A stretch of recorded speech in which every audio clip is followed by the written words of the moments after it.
Fala galera, bem-vindos ao nosso episódio do nosso podcast. Para quem não me conhece, eu sou o Rian Santana, do primeiro semestre de Educação Física matutino do Senac.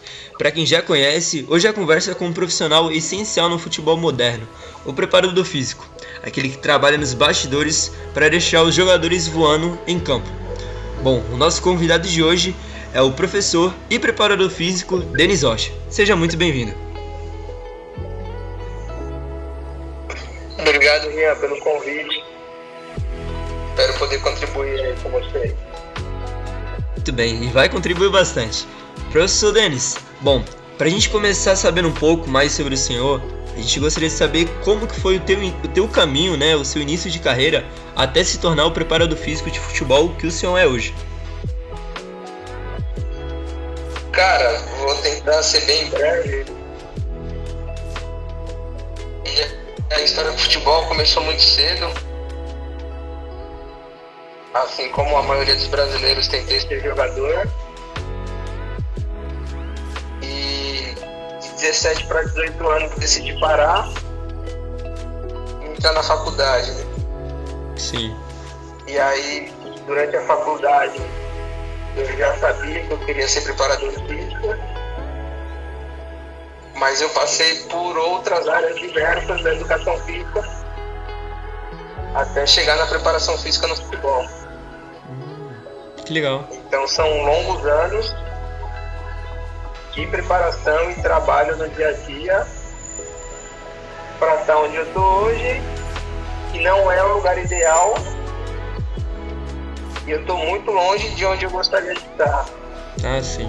Mas o futebol, ele proporciona com que a gente fique, às vezes, num ambiente bom, às vezes num ambiente não tão legal, mas proporciona com que você lute sempre. Então, o sucesso para algum pode ser um clube de ponta ou apenas trabalhar com uma escolinha de futebol. Então é um mercado muito diverso, muito amplo e tem espaço para todo mundo. Que legal. Muito legal, professor. Bom, a gente gostaria de saber, claro, um pouco mais sobre o seu dia a dia. Então a próxima pergunta seria: como é a sua rotina em relação em uma semana de treinos e jogos? Conta pra gente. Cara, depende muito. Depende da fase que o clube se encontra. Vou usar a atualidade que eu estou vivendo hoje. Acabei de acertar com o time da segunda divisão do Campeonato Paulista para 2026. Que bacana. Então a gente está na fase de construção antes da pré-temporada. Sim. A pré-temporada começa sexta-feira agora. E a gente está na fase de reunião, estruturar, conhecer os jogadores. Então, cada fase de um clube é importante. E no futebol, nem sempre as pessoas podem ter o que eu estou fazendo agora, que é iniciar o trabalho. Geralmente as pessoas iniciam, acabam recebendo propostas de outros clubes, saem, e essa vaga tem que ser preenchida por outra pessoa. Nossa. E tem que seguir o trabalho do jeito que está. Então essa questão de semana, ela é muito complexa de se falar, porque depende muito, que nem agora a gente não vai ter jogo nenhum. O campeonato só estreia dia 11 de janeiro. Então até lá a gente vai ter alguns jogos amistosos, mas nada oficial. Sim. Então é muito diferente do que acontece quando está o campeonato rolando. Ah, entendi. Então hoje a gente só faz reunião, organiza, pensa nos trabalhos que a gente pretende fazer, os tipos de avaliação que eu posso fazer, com a estrutura do clube que tem, o que o treinador pensa em trabalhar, com os atletas que ele contratou. Sim. E uma semana de jogo pra gente hoje é muito distante ainda. A gente não sabe qual é a semana que vai ter um jogo na semana ou 2 jogos na semana, porque a tabela não saiu ainda. Sim. Mas e também difere se você trabalha com categoria de base e profissional. São 2 mundos totalmente diferentes. Uau. Cada categoria de base tem a sua particularidade. Então, quem trabalha com sub-11 até sub-14 é uma realidade. Quem trabalha no sub-15, sub-17 é outra realidade. Quem trabalha no sub-20 é outra realidade totalmente diferente. E o futebol profissional também tem muitos níveis. E também vai desde o time da Série A do brasileiro, que joga Libertadores, até o time da 5ª divisão do Campeonato Paulista, que também é profissional, mas a diferença de estrutura, nível de jogador, quantidade de comissão técnica, muda muito. Entendi. Muito bem. Professor, eu tenho outra pergunta relacionada à ciência e à tecnologia do futebol. Eu vejo que muitos preparadores físicos têm que estar sempre ativos nessa parte. Eu gostaria de saber da sua parte, como a tecnologia tem mudado a preparação física? Cara, essa é uma pergunta interessante, porque ela muda a realidade de quem pode ter a ciência. São pouquíssimos clubes. As escalas de percepção subjetiva auxiliam muito os clubes que não têm grana para comprar os equipamentos tecnológicos. Então é uma forma de você controlar o mínimo, pelo menos. Mas a ciência ela é muito necessária, porém no Brasil ela é muito distante por conta do valor. Um equipamento mínimo, básico, de monitoramento, você vai gastar 7, 8 mil reais. Uau. Nenhum clube de futebol acha isso um investimento importante. Nossa. E geralmente os clubes que têm, eles tiveram profissionais, passaram por lá falando que era necessário. E geralmente são cansados. Eles são metidos pelo cansaço, né? Sim.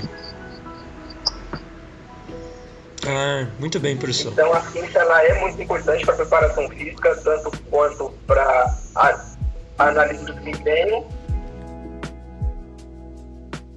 ou para a área técnica.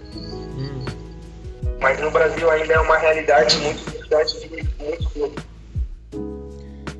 Nossa. Isso influencia muito, então, né, no confronto direto dos times, então? Não diria que interfere, mas os trabalhos que não tem, as pessoas que trabalham na comissão, eles poderiam errar menos. Sim. Então, o resultado do jogo, que é o que importa, ele não é afetado diretamente por conta disso. Outro N fatores podem acontecer para influenciar no resultado do jogo. Ou seja, muito bem.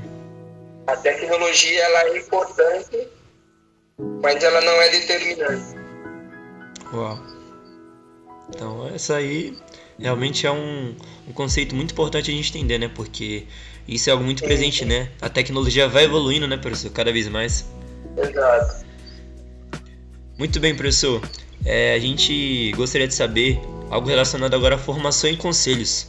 Porque há muitos preparadores físicos, isso é verdade, mas precisa ter um diferencial, né? Então, gostaria de te fazer algumas perguntas relacionadas a isso. Gostaria de saber que habilidades um bom preparador físico precisa desenvolver hoje. Fora conhecer a ciência, que é a base da preparação física, o preparador físico ele tem que entender do jogo. Não estou dizendo que ele precisa ter jogado futebol. Sim. Mas ele precisa entender as nuances do esporte. E não é sobre parte tática ou técnica. é sobre o que o jogador precisa para evoluir. O que o treinador pensa sobre os atletas que ele tem. É muito mais do que quem sabe jogar ou não. A gente fala no meio de quem trabalha no futebol que é você sentir o cheiro do vestiário. É entender como funciona a coisa de dentro. Não é só sobre prescrever treino, sobre saber o que é aeróbio ou anaeróbio, ou treino de força, ou treino de potência. Não é isso. É muito além disso. É conhecer a realidade do esporte. Caramba, que legal, professor. Muito obrigado, viu?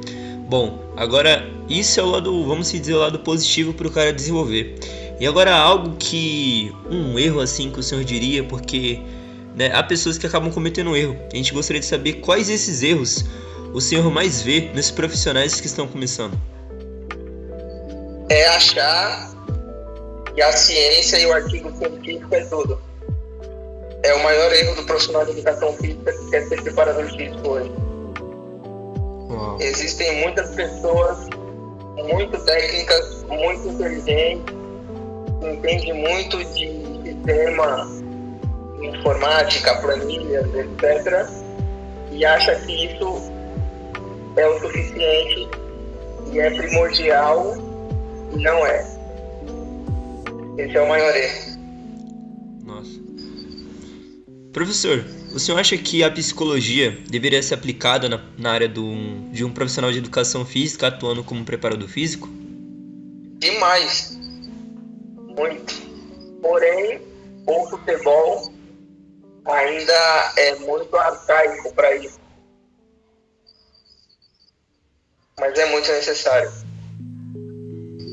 O senhor vê essa necessidade nos atletas? Eles expressam isso? Eles chegam a comentar essa pressão, sabe? Porque é tudo psicológico, né? O atleta às vezes pode estar muito bem preparado fisicamente, mas mentalmente muito abalado, muito nervoso, muito ansioso. O senhor concorda? Sim. O preparador físico, a figura do preparador físico é a figura que mais se aproxima do atleta em relação à amizade. Que legal. Então é uma das figuras que os atletas conseguem se abrir e contar algumas coisas pessoais e descarregar o fardo que eles trazem de casa, ou de família, ou de estar muito longe da família, ou de estar com salário atrasado, enfim. Então o preparador físico, às vezes, ou na maioria das vezes, é essa figura de psicólogo. Muito bem.